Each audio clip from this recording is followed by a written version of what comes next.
Hey, grade nines. Just wanted to go through the DESMOS activity that you guys went through and just kind of highlight some of the things that we expected from you.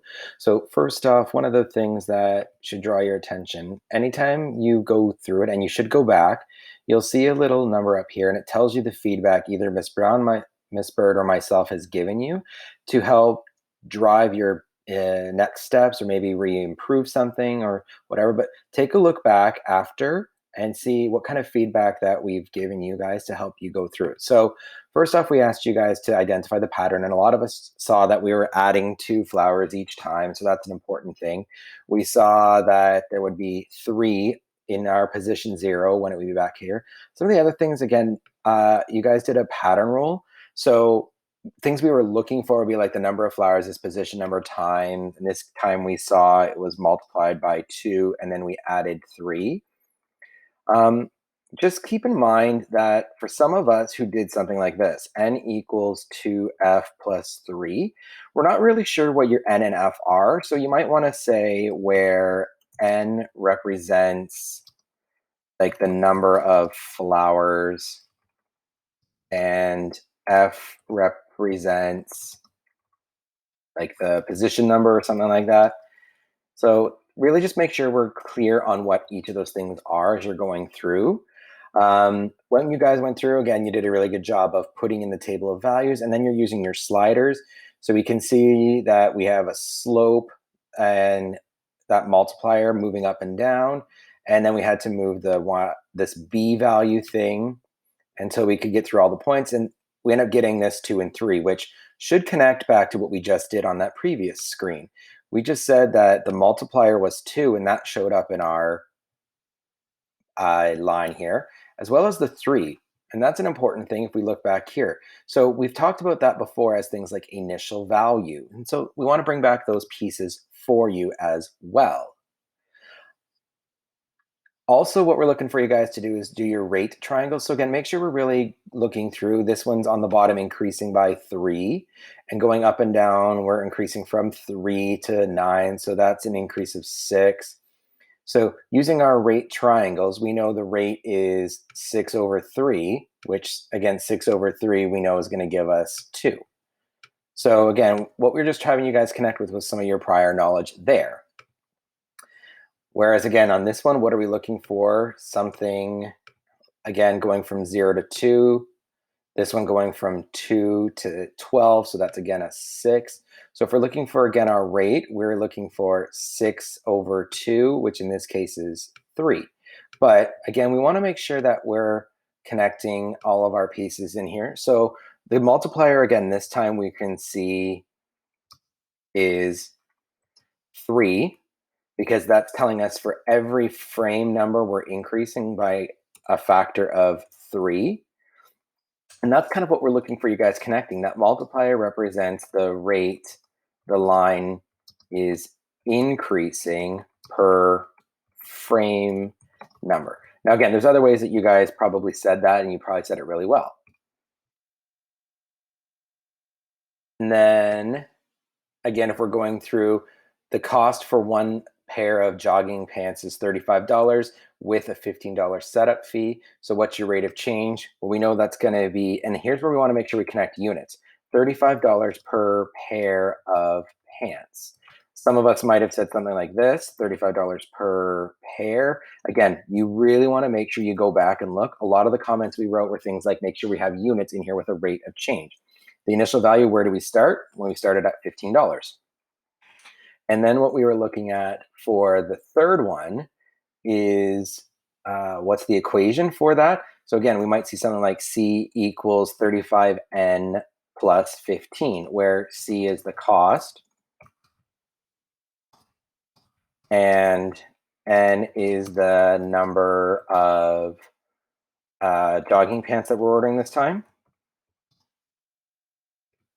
So again, we've really hopefully talked a lot about this, and we're making sure we got those connections. We start at $15 and we go up by $35 for each pair of pants. So when we go through, we can see if we start at 15, we're going to go up by 35. One of the nice things, we've got a calculator up here. So we could go 15 plus 35, and that's going to give us our next number, which we said was 50. So there's our 50. So our next one is 50. And then with two pairs again, we're going to be adding another 35. So we're going to see 85. And again, this isn't necessarily the most efficient way, but it's just getting us to see every single time that we're adding another factor of 35. So we had 85 plus 35. So 85 plus the 35, we got 120. And again, we can see when we start looking at our multipliers here, again, we're going to have to really move things around. So we've got a 35 and we started at 15, and oh, there we go. We can see the line that fits those pieces again. So here's where we started to see some of the wheels falling off. We want to make sure that when you're connecting a rate of change, you're not box counting. So we're starting at 0 and I'm ending at 2. So this one has a run of 2.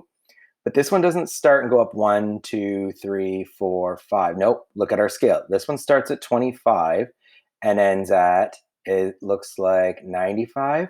So from 25 to 95, is it? 25 to 95, we're going to go 95, and we're going to take off our 25, and that's going to give us a rise of 70. So again, what we're looking for is seeing a rate of 70 over 2. Well, that's going to give us 35. But remember, this is a rate of change. So hopefully we can connect it with units. So our rate, again, this time we can see is $35 per. And again, this time we're looking for, again, pair of pants of jeans, or a pair of pants. So that's, again, some of the things that we were looking for you guys. And again, same thing here. If we're looking on our graph, we're looking again from increasing from 0 to 2 on this axis. This one's going from 25, it looks like, up to, is it 65? So again, you're finding ones that are nicely on grid points. That was some of the other things. Pick ones that are on nice grid points. So again, if I'm going from 65 and I started at 25, that's giving me a change of, is it 40? So we've got a rise of 40 and we've got a run of 2. So we know that our rate of change is going to be 40 over 2.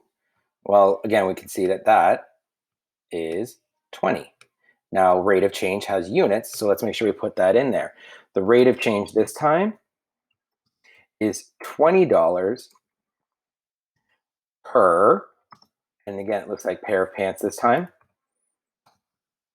So it's not 35, it's 20 on this example. So make sure we're really looking forward to that. And so in the context of this problem, this rate of change is the cost for one pair of pants. That's what we're seeing. Every pair of pants in this example is increasing by $20. Then we had you guys playing with the dot. So we've tried to connect it before with rate of change to what we're going to start to call slope. So we're going to have to move that. And what was interesting was to see how you guys try to project this and say, okay, I think it's about here. The second one, okay, I think it's about here. For whatever reason, the first challenge you guys did pretty good on. The second one had a lot of big errors. Again, this is just you guys seeing it, so it's not like it was a big deal, just interesting. But what it was fun was when you guys actually put the grid on, you can see if I go up to right to get to the next point, I would go up to right 2. So my next dot should be here. Well, that's not good enough. Up to right 2. My next dot should be perfectly on that grid one there. And that's kind of the idea we're having you do, is connect with how this slope works. And you can see from here, I did okay on the first one. I did terrible on the second one, right? Error, the bigger the error, the worse it was. And look at my number 3, perfect, right on. And a lot of you guys had really small numbers here. Now, there was a few of us that had more errors, but a lot of us were down here. And you can see most errors popped up in that second one. So then what we had you guys do is connect, same idea, let's count. If A is going right 1 and B is going up 3, well, what's D? And so we had you guys looking at the ratio. So the ratio of B divided by A, well, that's just 3 divided by 1. Well, 3 divided by 1, that's just 3. So that's one of the nice things for us. But what do you notice about D divided by C? Again, you can see D is 6. So we've got 6 divided by 2 because that was our C value. Well, 6 divided by 2 is also 3. So you can see, because we lie on the same line, we have the same slope, or what we're going to call the rate of change. So again, what do you notice? They're the same. We're going to call this the rate of change, or we're going to call this the slope value for the line. So then we had you guys play with it. So this one says if I go right 1, down 2, now I'm going to go right 4. We need to keep the same ratio the same here. So if I want to go right 4, that means this thing has to go over 4 times. That means this thing has to go down 4 times. Well, if I'm already going down 2 and I want to go down by a factor 4, I have to go down -8. And you can see, let's check. Did I get on the line? Perfectly. Whereas, again, if I didn't and I got something like -6, you can see I was actually short this time. So that's why we wanted to give you immediate feedback to see if you could connect with those instant lines and hitting it. So same idea here. What do you notice about the ratios? They were constant. And what do you notice about the values? Again, we're looking for this rate of change idea extending into slopes. So same thing here. If I'm going to go right 4, down 6, we want to make sure we can continue the same thing. So let's look at a ratio. If I want to go right 4, down 6, the next one that says if it goes left 4, down 6, if I want to go left 6, I have to figure out my down. Well, we want to make sure we look at the ratios here. So again, the ratio this time would be B first, that's the top. So if I go down 6, I'm going left 4, down 6, left 4, down 6. Well, down 6, left 4 is the same as if I reduce them, they both are even, let's go divide by 2. Down 3, right 2. Down 3, right 2, well, that's just bigger by a factor 4. So again, let's check. If I say bigger by a factor of 2 from the original one, did -8 work? Let's see. Uh-oh, I didn't hit it. So something happened here. So -8 didn't work, which is what we saw a lot of you guys try at first. So instead of going over by a factor of 2, because we went from that there, we could try the -6 and see if we can get that factor to work out as well. Oh, again, we're way off here. So that's what we wanted you guys to play with. And ultimately, we wanted you guys to come up with, I think it had to be -12. Nope. -10. What was it?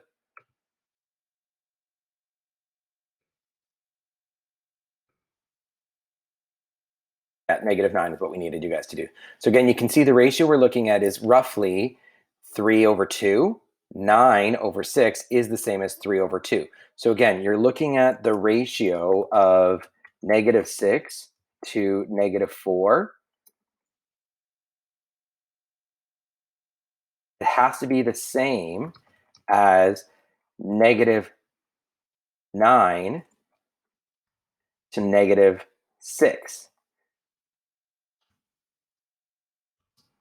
which reduced is 3 to 2. That's what we're looking for you guys to connect with. The ratios need to be the same. So hopefully that helps with that piece. And then we connected it with the rise and run, which we've already kind of done that addressing piece. Then what we had you guys do was play with some of us and see what we came up with. But that's kind of the big thing we wanted to take away with. So hopefully that helps, guys. If you do have any other questions, please feel free to email any of us. All right.